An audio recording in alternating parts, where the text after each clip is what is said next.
नमस्कार साथियों, आज के वीडियो में मैं आपको एक ऐसी चीज़, एक ऐसे तरीके के बारे में बताने वाला हूं जिससे आप अपने शरीर में जमा सालों पुरानी गंदगी या जिद्दी से जिद्दी टॉक्सिन को भी बाहर कर सकते हैं। और जैसे ही आपके शरीर की गंदगी, टॉक्सिन या दूसरी नुकसान देने वाली चीज़ें शरीर से बाहर निकल जाएंगी तो आपका वज़न अपने आप ही कम होने लगेगा। आपकी skin, kidney, liver, blood pressure, cholesterol और हार्ट जैसी प्रॉब्लम्स दूर हो जाएंगी और आप पहले से कहीं ज़्यादा एनर्जेटिक फील करेंगे। साथियों, आप में से 95% लोगों में ज़्यादातर लोग ऐसे होंगे जो पूरा समय बैठे रहते होंगे, बैठकर काम करते होंगे या बिल्कुल भी फिजिकल एक्टिविटी नहीं करते होंगे। बहुत से लोग ऐसे भी होंगे जिनका मोटापा बढ़ रहा होगा, वजन बढ़ रहा होगा और शरीर में चर्बी बढ़ रही होगी। कुछ लोगों में कोलेस्ट्रॉल बढ़ रहा होगा तो कुछ में ब्लड प्रेशर की शिकायत होगी, कुछ के खून में खराबी, डायबिटीज़ या जॉइंट पेन जैसी प्रॉब्लम्स हो रही होंगी। और इन सब प्रॉब्लम से बचने के लिए आप एक्सरसाइज या अपनी दिनचर्या में बदलाव करना चाहते होंगे, लेकिन किसी न किसी वजह से आप ये सब नहीं कर पाते होंगे और इसी वजह से ये सब प्रॉब्लम्स और अधिक बढ़ती जाती हैं। अगर समय पर इन प्रॉब्लम्स पर ध्यान नहीं दिया जाए तो समस्या बढ़कर ट्यूमर या कैंसर तक पहुंच सकती है। अगर आप भी चाहते हैं इन सब समस्याओं से बचे रहें या पहले से ऐसी ही किसी समस्या से ग्रस्त हैं और छुटकारा पाना चाहते हैं, तो मैं हूं आयुर्वेद एवं home remedy expert doctor SS Yadav और आज के इस वीडियो में मैं आपको मात्र 3 स्टेप्स में इन सब समस्याओं को दूर करने के तरीके बताऊंगा। तो चलिए बिना देरी की वीडियो को शुरू करते हैं और जानते हैं इन उपायों, इन तरीकों के बारे में डिटेल से। लेकिन इन उपायों को जानने से पहले यह जानना जरूरी है कि जब आप कुछ खाते हैं तो उसका बॉडी में जाकर होता क्या है। तो साथियों, पहले तो खाना आपके पेट में जाता है जहाँ पे इसकी पचने की प्रक्रिया होती है, और फिर छोटी आंत में जहाँ खाने के पोषक तत्व बॉडी या खून में ऑब्जर्व होते हैं और आखिर में बड़ी आंत से होते हुए ये वेस्ट के रूप में बॉडी से बाहर निकल जाते हैं। साथियों, हर खाने को इस सारी प्रक्रिया में यानी खाने से लेकर वेस्ट बनकर बॉडी से बाहर निकलने में अलग अलग टाइम लगता है। जैसे फलों को इस पूरी प्रक्रिया में 3 घंटे लगते हैं, 1 घंटा आपके पेट में, 1 घंटा छोटी आंत में, 1 घंटा बड़ी आंत में। इसी प्रकार सब्जियों को इस पूरे प्रोसेस में लगभग 6 घंटे लगते हैं। वहीं अनाज जैसे रोटी, चावल, दाल को इस पूरी प्रक्रिया से होकर बाहर निकलने में पूरे 18 घंटे लगते हैं। यानी जिस खाने में जितना पानी कम होगा उसे बॉडी से बाहर निकलने में उतना ही ज़्यादा टाइम लगेगा। अब ज़्यादातर लोग आहार में अन्न ही ज़्यादा खाते हैं, वो भी दिन में 2-3 बार, और अन्न को डाइजेस्ट होने में कम से कम पूरे 18 घंटे लगते हैं।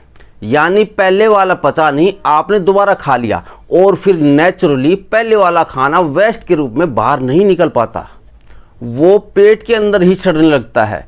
ऐसे में इस खाने को पचाना और बॉडी से बाहर निकालना बहुत ही मुश्किल होता है और वो हमारी आंतों की दीवार पर चिपक जाता है और गंदगी की एक मोटी लेयर बना लेता है। अंदर से हमारी आंत कुछ ऐसी दिखती हैं जिसमें उंगलियों जैसे हजारों उभार होते हैं, जिसे हम विलय कहते हैं। अब आंतों में जो भी लगा होता है उसे ये विलय अपने अंदर सोख लेते हैं और ब्लड में भेज देते हैं और ब्लड के जरिए ये बॉडी के हर अंग में पहुंच जाते हैं।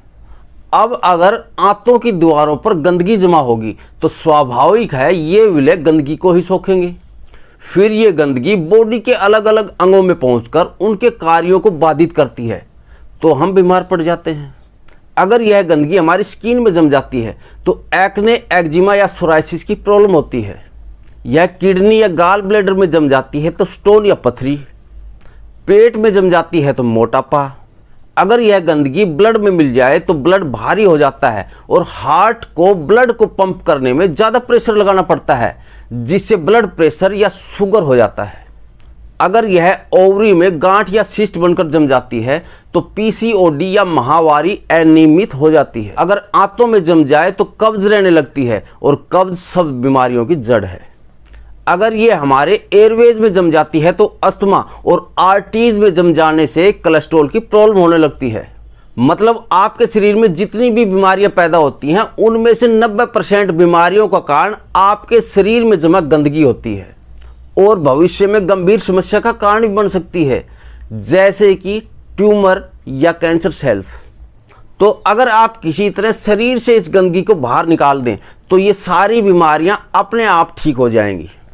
और शरीर से इस गंदगी को बाहर निकालने का पहला स्टेप कम से कम 16 घंटे का उपवास करना है। अब कुछ एक के मन में यह सवाल होगा कि उपवास रखने से आखिर गंदगी कैसे साफ होगी। तो साथियों, जो शक्ति आपके शरीर की गंदगी साफ कर टॉक्सिन्स को बाहर करेगी, बीमारियां ठीक करेगी, वजन कम करेगी, वह आपके शरीर के अंदर ही है। इसके लिए किसी इंजेक्शन या दवा की आवश्यकता नहीं होती और उपवास रखकर आप इस प्राण शक्ति को अपना काम करने का मौका देते हैं। जैसे जब किसी की हड्डी टूटती है तो वो पट्टी या प्लास्टर करवाते हैं उसे एक जगह स्टेबल करने के लिए, और कुछ समय बाद वो अपने आप ठीक हो जाती है। क्या कोई प्लास्टर के अंदर दवाई लगाता है? नहीं, इसे जोड़ती है आपकी प्राण शक्ति, हीलिंग पावर। और यह प्राण शक्ति शरीर की कितनी भी पुरानी बीमारी हो उसे आसानी से ठीक कर सकती है। बस इसे अपना काम करने का पूरा टाइम मिलना चाहिए। लेकिन यह प्राण शक्ति एक बार में एक ही काम करती है। बार बार खाना लेने पर यह खाना पचाने में ही लगी रहती है। हम प्राण शक्ति को हीलिंग का मौका ही नहीं देते, चाहे तो इससे खाना पचवा लो या हीलिंग करवा लो। इसलिए जब भी आप उपवास रखते हैं तो उसके पहले 6 घंटे आपके खाने को डाइजेस्ट होने में लग जाते हैं और बाकी बचा समय आपकी प्राण शक्ति का हीलिंग टाइम होता है, जो कम से कम 10 घंटे होना जरूरी है।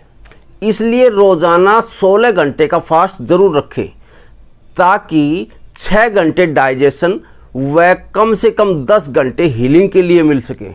और 16 घंटे के उपवास की शुरुआत के लिए रात का समय सबसे अच्छा होता है। ये सारा चक्कर टाइम मैनेजमेंट का है।